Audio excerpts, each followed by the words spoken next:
आज के टाइम पर जब रुपया डॉलर के मुकाबले लगातार कमज़ोर होता जा रहा है तो हर इंडियंस यही सोचता है कि गवर्नमेंट क्या कर रही है, गवर्नमेंट क्या कर रही है, ये रुपया कमज़ोर क्यों होता जा रहा है, डॉलर मजबूत होता जा रहा है, इसका मतलब ग्रोथ नहीं हो रही है। ओवरऑल देश की करेंसी घाटे में जा रही है। तो आपको बताना चाहेंगे कि खुद गवर्नमेंट ने कई बार अपने पैसे की वैल्यू को डाउन किया है। इंडिया ही नहीं, कई और देशों ने, मतलब विदेशों में भी करेंसी को डाउन किया गया है। किस लिए डाउन किया गया और क्या होता है करेंसी को डाउन करना, यानी कि अपने पैसे को डाउन करना, देखते हैं आज के वीडियो में। आज के टाइम पे बराबर न्यूज़ आ रही होंगी कि इतिहास में डॉलर सबसे ज़्यादा मजबूत हो गया है। रुपए के मुकाबले में इतिहास का रिकॉर्ड तोड़ दिया डॉलर ने। या आज डॉलर की रेट 80 पार हो गई, इतिहास के आंकड़े फेल। या इतिहास में पहली बार ऐसा हुआ कि डॉलर रुपए से बहुत आगे निकल गया। ऐसी बहुत सारी न्यूज़ बराबर आप देख रहे होंगे। बताना चाहेंगे ये कोई न्यूज़ आज की नहीं है, डॉलर हमेशा मजबूत हुआ है। दूसरी बात, डॉलर ही नहीं है करेंसी में जो मजबूत हुआ है, और मतलब इंडिया की ही करेंसी रुपया ही नहीं है जो कमज़ोर हुई है, और भी सारी करेंसियाँ डॉलर के मुकाबले कमज़ोर हुई। क्या होता है ये करेंसी का कमज़ोर होना और क्या होता है करेंसी का मजबूत होना, ये दोनों चीज़ें मतलब बहुत लोग बहुत लेंथी मोड में आपको बताते होंगे। अगर आपने सर्च भी किया होगा तो समझ में नहीं आया होगा क्या कहना चाह रहे हैं। अरे भाई, कहना क्या चाह रहे हो, हम आपको सीधी सी बात बताते हैं।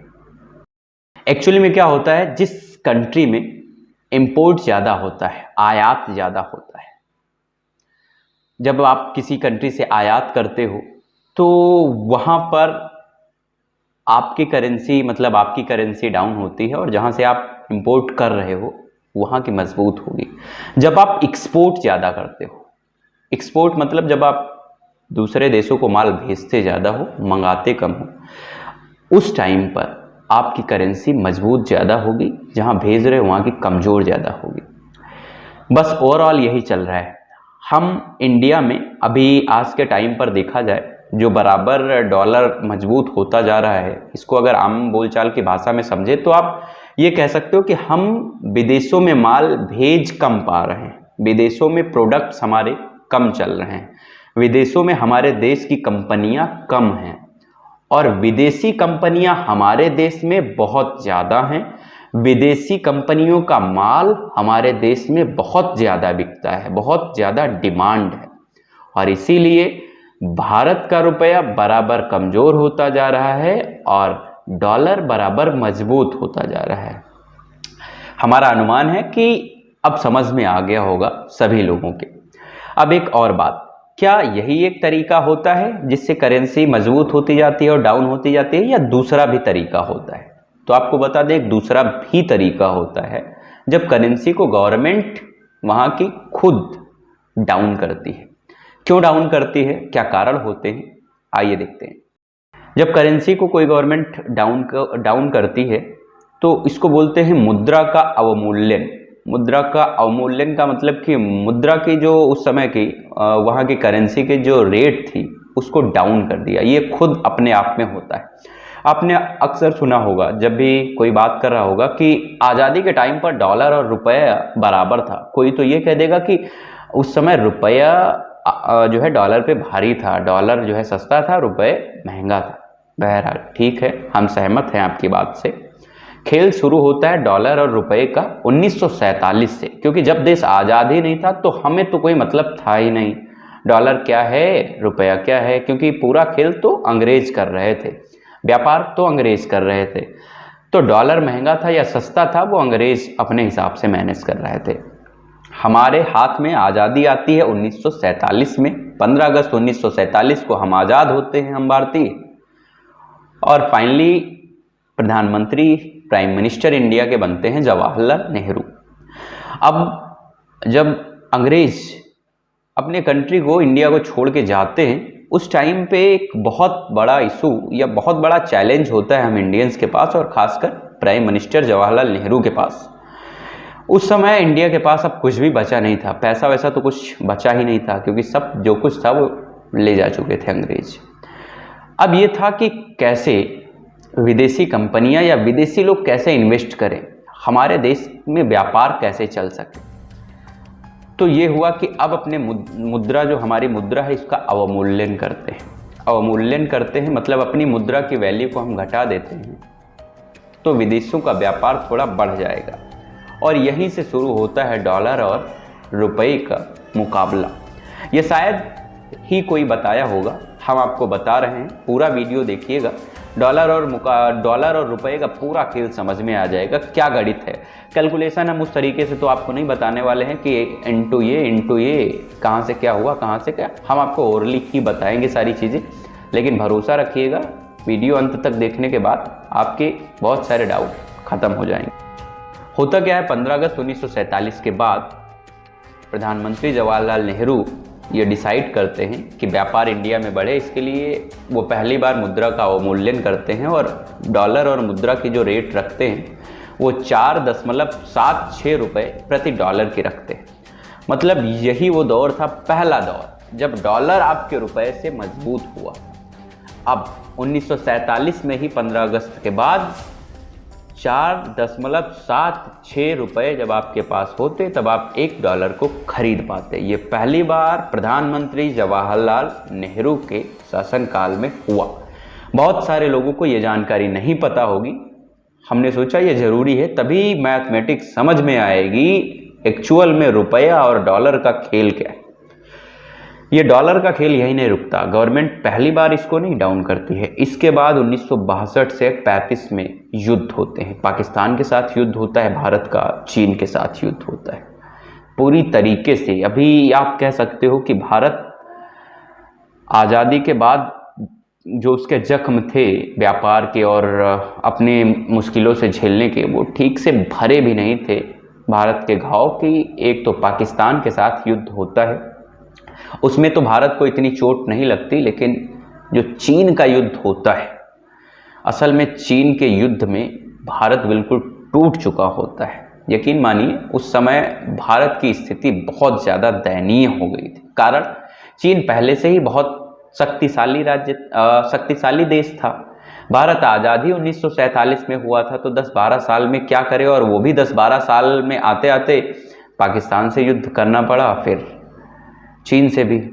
और सूत्र तो ये भी कहते हैं कि पाकिस्तान से जब युद्ध हुआ उस टाइम पाकिस्तान को पीछे से सपोर्ट करने वाली बहुत मजबूत कंट्रियाँ थी, जिन्होंने पाकिस्तान को हथियार सप्लाई किए थे, जिसके वजह से मोर्चा बहुत ज़्यादा मजबूत हो गया था। लेकिन फिर भी भारत के जाबाज सिपाहियों ने जो है कारगिल युद्ध में विजय पाई।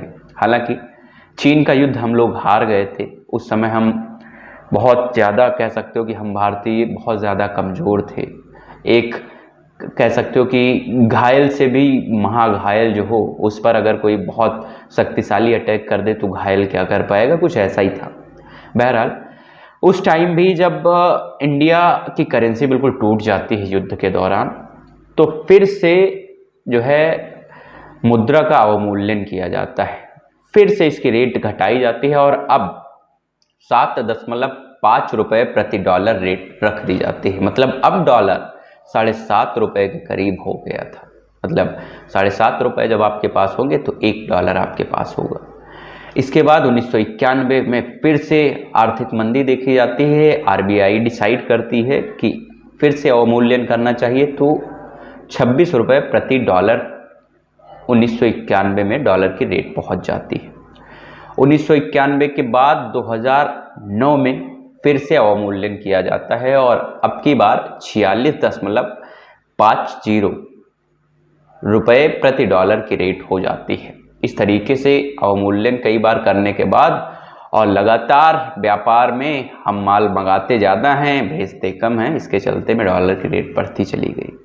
अब क्या ये सवाल होगा कि भारत ने ही सिर्फ अवमूल्यन किया, क्या भारत में ही ये मुद्रा, भारत ने ही अपनी मुद्रा को घटाया? तो आपको बता दें, नहीं, भारत ने ही नहीं घटाया, और भी कई देशों ने घटाया। पास के ही चीन देश ने भी अपनी मुद्रा को 2015 में घटाया था, अवमूल्यन किया था। इनकी एक पीपल्स बैंक ऑफ चाइना है जिसने जो है अपनी जो चीन की मुद्रा है युआन रेनमिंबी CNY इसको घटाया था। क्यों घटाया था? मुद्रा का अवमूल्यन करने से जब कोई गवर्नमेंट अपने देश की मुद्रा का अवमूल्यन कर देती है, रेट घटा देती है, तो व्यापार बढ़ जाता है। मतलब अब आपके देश की प्रोडक्ट्स की डिमांड बढ़ जाती है। इसको आप ऐसे समझ लेते हो कि जैसे डॉलर इस समय 80 के करीब चल रहा है, यही जब 75 के करीब में था, मतलब 75 रुपये जब आपके पास होते तो $1 आप खरीद पाते।